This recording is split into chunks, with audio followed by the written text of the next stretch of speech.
25 of अगस्त 2006।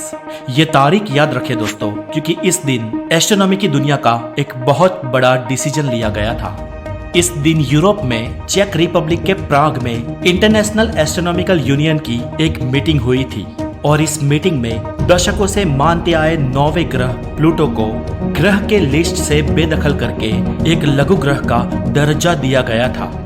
तो दोस्तों, स्वागत है आपका द नॉलेज की एक्सप्लोर द यूनिवर्स सीरीज में। मैं हूँ हितेश गिरी गोसाई और चलिए आज झोला लेके चलते हैं सोलर सिस्टम के दूर दराज के एक लघु ग्रह और हम सब के चहीते प्लूटो पर।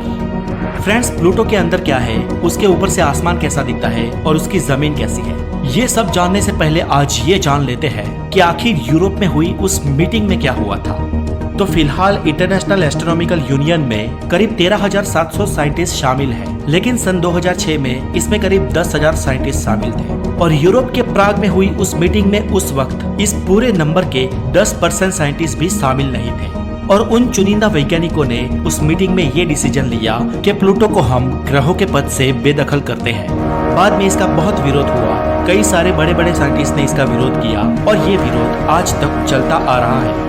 पर फ्रेंड्स, उस समय ऐसा डिसीजन क्यों लिया गया, आखिर प्लूटो का कसूर क्या था? तो उस समय एक प्लेनेट को प्लेनेट होने की एक न्यू डेफिनेशन बनाई गई थी और जिसके लिए किसी भी प्लेनेट को 3 रूल पास आउट करने होंगे। एक ये कि उस सेलेस्टियल बॉडी का मास इतना होना चाहिए कि वो खुद को गोलाकार बनाए रखे, जो कि प्लूटो भी था।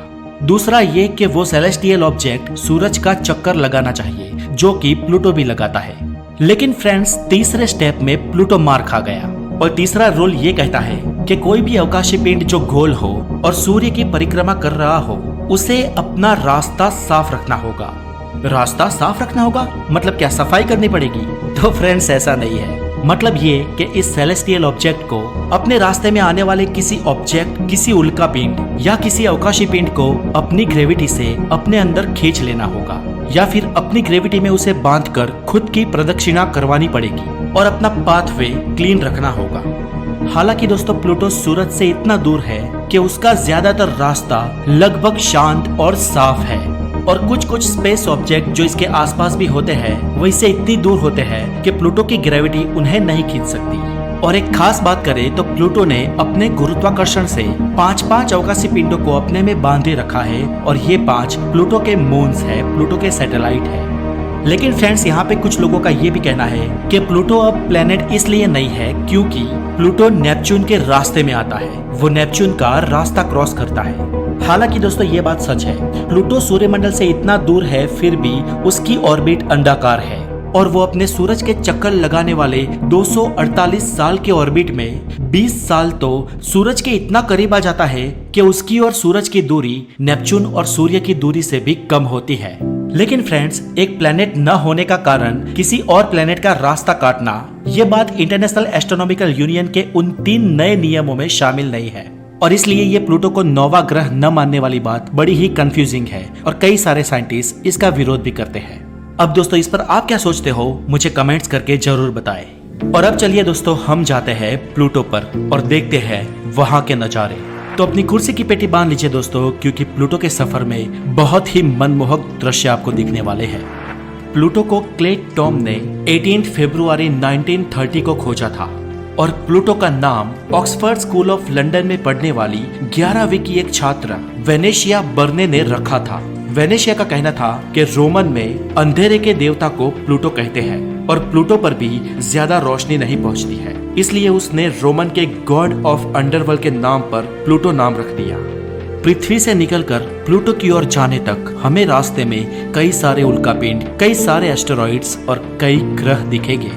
हम अगर न्यू होराइजन स्पेसक्राफ्ट की स्पीड पे चलते हैं फिर भी हमें प्लूटो तक पहुंचने में करीब 9.5 साल का वक्त लगेगा।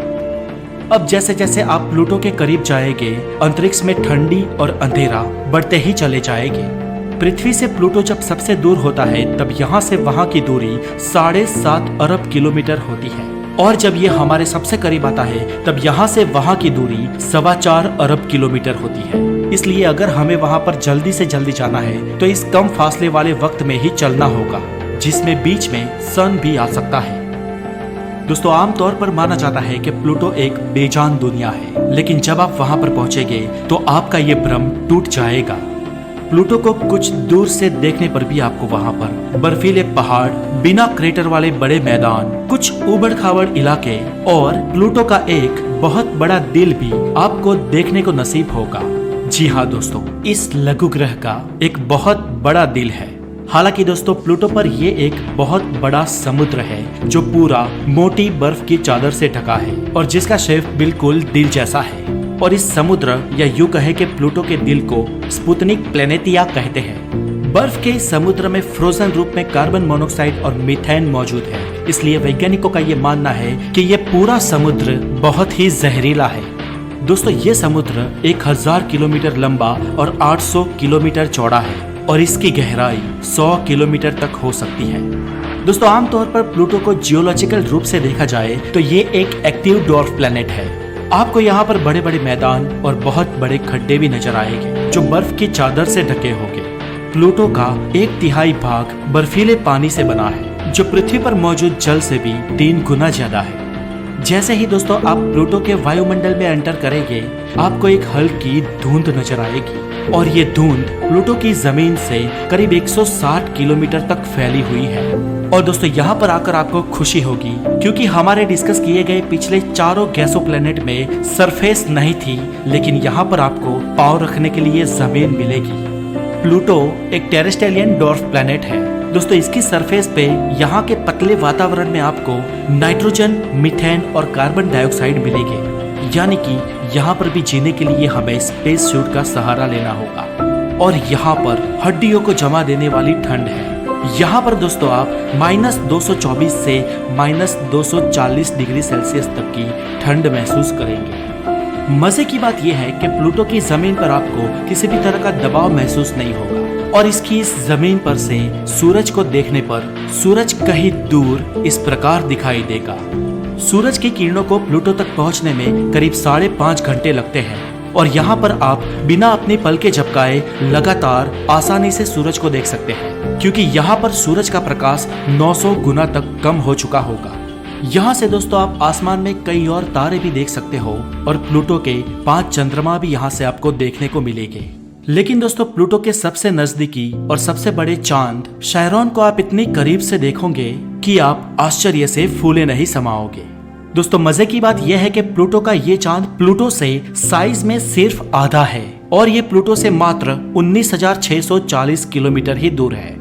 दोस्तों ये वाकई में बड़ा ही मनमोहक नजारा होगा जो आपको किसी और प्लेनेट पर भी शायद देखने को ना मिले। और दोस्तों प्लूटो की सतह पर आपको कई बार बर्फ की बारिश भी देखने को मिल सकती है। दोस्तों हमारी नई रिसर्च और नए डेटा ये बताते हैं कि प्लूटो का वेदर ईयरली और ठंडा होता जा रहा है, जिसकी वजह से इसके मौसम में भी कई सारे बदलाव हो रहे हैं। दोस्तों प्लूटो की ग्रेविटी पृथ्वी का सिर्फ 6% ही है, यानी पृथ्वी पर जिस इंसान का वजन 100 किलोग्राम होगा उसका वजन प्लूटो पर सिर्फ 6 किलोग्राम हो जाएगा।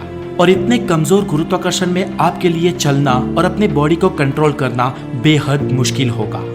यहाँ पर दोस्तों आपका दिन बहुत ही स्लोली गुजरेगा क्योंकि प्लूटो का एक दिन पृथ्वी के करीब 6.5 दिन के बराबर है और पृथ्वी के 248 साल बराबर प्लूटो का 1 साल होता है। इसलिए यहाँ अगर किसी इंसान ने एक बार जन्म लिया तो उसका दोबारा बर्थडे मनाने का मौका उसे जीवन भर नहीं मिलेगा।